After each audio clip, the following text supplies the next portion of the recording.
Hi friends, நம்ம எல்லாரும் வாழ்க்கையில் சந்தோஷமாக நிம்மதியாக வாழணுன்றதுக்காக வேண்டி சின்ன வயசுலேருந்தே ரொம்ப கஷ்டப்பட்டு படித்து ஒரு தொழில் எடுத்துக்கிறோங்க.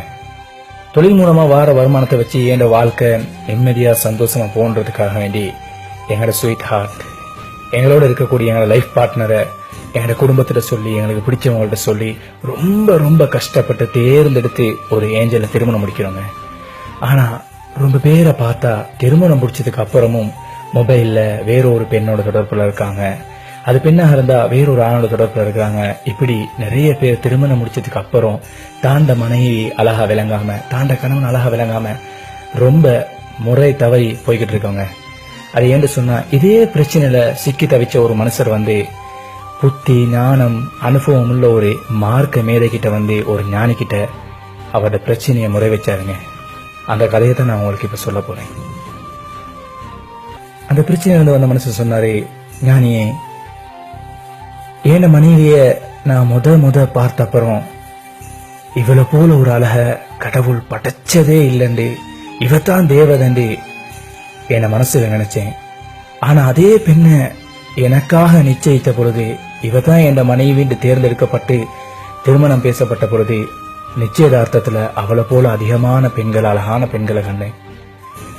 அதுக்கப்புறம் திருமணம் முடிச்சது பின்னால அவளை விட அழகான பல பெண்களை கண்டேன். திருமணம் முடிச்சு பல வருடங்களுக்கு பின்னால மற்ற பெண்கள் அனைவரும் எனது மனைவியை விட ரொம்ப ரொம்ப அழகா தெரிஞ்சாங்க. இப்படின்னு பிரச்சனையை முறையிட்டாருங்க. அந்த நேரத்துல ஞானி பதில் சொன்னாரு, இதை விட உனக்கு ஒரு கசப்பான ஒரு விஷயத்த நான் சொல்லட்டுமா அப்படின்ட்டு ஞானி சொன்னாரு, உலகத்துல உள்ள அனைத்து பெண்களையுமே உனக்கு திருமணம் முடிச்சு தந்தாலும் அவங்க எல்லாருமே விட உனக்கு இந்த ரோட்ல போற தெரு நாய் அழகா விளங்கும்னு சொன்னாரு. அப்படின்னு சொல்லிட்டு ஞானி சொன்னாரு, ஏன்னா பிரச்சனை மனைவிடத்திலேயோ மனைவிட அழகுலயோ இல்ல, உன்னோட உள்ளத்துல இருக்குது. ஏன்னா கடவுள் ஒவ்வொரு மனுஷனுக்கும் பேராசை மிக்க உள்ளமும் மதிமயங்கும் பார்வையையும் வச்சிருக்காரு. அதனால மனுஷன் அப்படியே தான் இருப்பான். அவை இரண்டும் அவன் அல்லாஹ் மீதான வெக்க உணர்வை இழந்து விடுவதனால இந்த பிரச்சனை எல்லாருக்கும் இருந்துகிட்டு இருக்கும். எப்பயுமே அல்லாஹ் பாக்குறான்ற பயத்தோட இருந்தோன்னு சொன்னா இந்த பிரச்சனை எங்களை விட்டு நீங்கிரும் அப்படின்னு சொல்லிட்டு ஞானி சொன்னாரு, இப்படிப்பட்டவங்க, இப்படி வாழணும்னு நினைக்கிறவங்க அவங்களோட மரணம் அவங்கள மண்ணை கொண்டு போய் வைக்கிறவரை கட்டிலும் அப்படியே தான் இருப்பாங்கன்னு சொல்லிட்டு, தோழரே, அல்லாஹ் ஹராமாக்கியதை விட்டு நீ உன்னை தடுக்கலன்றதுதான் உன்னோட பிரச்சனை. தோழரே, அல்லாஹ் உனக்கு ஹராமாக்கியதை விட்டு நீ உன்னைய தடுத்து கொள்ளல என்பதுதான் உன்னோட பிரச்சனை ஞானி சொன்னாரு. சொல்லிட்டு, ஆரம்பத்தை போன்று உன்னோட மனைவி உனக்கு உன்னோட கண்ணுக்கு ரொம்ப அழகா தெரிகிறவளாகவும் உன்னோட மனசுக்கு பிடிச்ச மாதிரி தெரியறதுக்கு ஒரு விஷயத்தை நான் உனக்கு சொல்லி தரட்டுமான்ட்டு ஞானி சொன்னாரு. நீ உன்னோட பார்வையை தாழ்த்திக்கொள். உன்னோட மனைவி கிட்ட ஒண்ட வெறுத்தா நீ விரும்பக்கூடிய இன்னொன்று இருக்கும், அதை நேசித்துக்கொள்.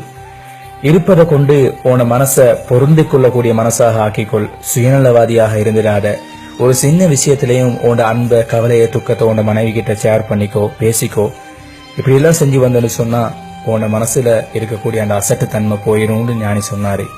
இன்னும் ஞானி சொன்னாரு, உன்னோட மனைவி விஷயத்துல ஓண்ட இன்பத்தை மட்டும் நினைக்கக்கூடியவனா சுயநலவாதியாக நடந்திடாத. ஏன்னா உன்னைய கபூர்ல மண்ணறையில கொண்டு போய் வைக்கும் வரைகட்டும் உலக இன்பங்களும் உலக அழகின்ப காலனை திரிந்து அப்படியே ஏமாற்றப்பட்டு விடுவான்னு சொல்லிட்டு சொன்னாரு. உனது மனைவியை மட்டும் உனது கண்ணுக்கு அழகாக்குவதற்காக வேண்டி உன்னோட இரவு நேரத்துல அல்லாஹ் இடத்துல நீ பிரார்த்தனை செய். ஏன்னா மற்ற பெண்களுக்கு ஆண்களை பார்க்க கூடாதுன்றது ஒன்னாவது இஸ்லாம் சொல்லல. ஹிஜாப்ல ஒன்னாவது ஆண்களுக்கு தான் நீங்க ஏனைய பெண்களை எடுத்தும் பார்க்காதீங்க அந்த வசனத்தை அல்லாஹ் இறக்கினான் அப்படின்னு ஞானி சொன்னாரு. எனவே நண்பர்களே, திருமணம் முடிச்சதுக்கு அப்புறம் நாங்க கண்ட பெண்களை பார்த்து ரசிச்சுக்கிட்டு வாழ்வோம்னு சொன்னா எங்களோட வாழ்க்கையில அர்த்தமே இல்லாதமாயிரும். எங்களோட ஸ்வீட் ஹார்ட், எங்களோட ஸ்வீட் ட்ரீம், எங்களுக்காக வேண்டி வந்த மனைவி எங்களுக்கு மாத்திரம் இருக்கணும். அவங்கள விட்டுட்டு நாங்களும் இன்னத்துறை பார்க்கணும்னு சொன்னா எங்களோட மனைவியும் இன்னத்துறை பார்க்கறாங்க. எனவே நண்பர்களே, எங்களோட லைஃப்ல நாங்க சந்தோஷமா எங்களோட மனைவியோட குடும்பத்தோட சந்தோஷமா வாழணும்னு சொன்னா தயவு செய்து அல்லாஹ் சொன்ன வசனத்தை நீங்க பின்பற்றுங்க. நிம்மதியா, சந்தோஷமா, சுவாரஸ்யமா உங்களோட குடும்ப வாழ்க்கை ஜொலிக்கும். உங்களோட பிள்ளைகளையும் பார்த்து நீங்க சந்தோஷமா வாழலாம்னு சொல்லி உங்கள்கிட்ட விடைபெறுகிறேன்.